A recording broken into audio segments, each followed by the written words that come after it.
உண்மை உண்மை. இப்பொழுது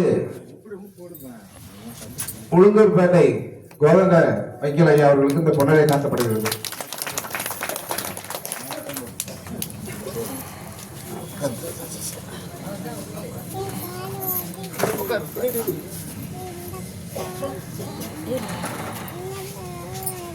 அப்புறம் நம்முடைய பெரிய சிஷியர் உளுந்தூர்பேட்டை கோவண்டபாணி பேசப்படுறார்.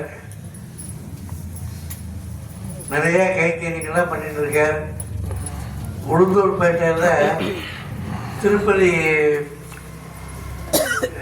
இதுகளுடைய திருப்பதி தேவஸ்தானோடைய கோவில் கட்டிட்டு இருக்கார். உளுந்தூர்பேட்டையில் மெட்ராஸில் ஒரு கோவில் கட்டி டி நகரில் ரொம்ப பிரபலமாக இருக்கவங்க எல்லாருக்கும் தெரியும். மெட்ராஸில் டி நகரில் திருப்பதி பெருமாள் கோவில் கட்டி அது அந்த திருப்பதி மாதிரியே அதோட இதாக பிரபலமாக இருந்துருக்கு தெரியும் உங்களுக்கு. அதே மாதிரி இன்னும் உளுந்தூர்பேட்டையை செலக்ட் பண்ணியிருக்கா திருப்பதி தேவஸ்தானம். அங்கே பெருமாள் கோவில் வந்துட்டுருக்கு, வெங்கடாஜலபதி கோவில் வந்துட்டுருக்கு. அது காரணமாக இருந்து எல்லா ஏற்பாடெல்லாம் பண்ணிட்டுருக்கேன். கோவண்டபாணி வக்கீலவர் என்ன சத்தம் அது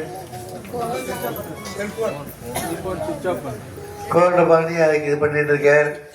அதே மாதிரி வேறு நிறையா கைங்கரியெல்லாம் பண்ணிட்டு இருக்கார். வக்கீல் ஆனால் மிருதுபாஷி, அதாவது ரொம்ப சாத்வீகமாக பேசுவார், ரொம்ப எளிமையாக பேசுவார். நானே எனக்கு ஆச்சரியம் வரும். வக்கீல் கோவண்டபாணி எப்படி கோர்ட்டில் இவர் வாதாடுறார், கோர்ட்டில் வாதாடுற வக்கீல்லாம் தடாபுடான்னு அதெல்லாம் ரெடியாக பேசுவாங்க. ஆனால் இவர் இந்த வக்கீல் கோர்ட்டில் ரொம்ப சாதுவாக எளிமையாக பேசி ஆனால் அப்படியே கேஸை ஜெயிச்சுடுவார். அந்த சக்தி அவருக்கு இருக்குது. எளிமையாக பேசி தடாரடி அடிக்காமல் கையை மேஜையை தட்டுவா, அதை தட்டுவா. ஜட்ஜிக்கு ஐயோ பேச அப்படின்னு மனசில் நினைச்சிட்டு இருப்பார். மேஜையை தட்டி கிட்டிலாம் பேசுவார். அப்படி இல்லை, ரொம்ப நளினமாக எளிமையாக பேசி ஆனால் கேஸை ஜெயிச்சிடுவார். அந்த மாதிரி கோவண்டபாணி பேசுவார். கோவண்டபாணி நீங்கள் பேசுங்க, ஒரே ஒரு கண்டிஷன், ஆச்சாரியன் தலையில் ஐஸ்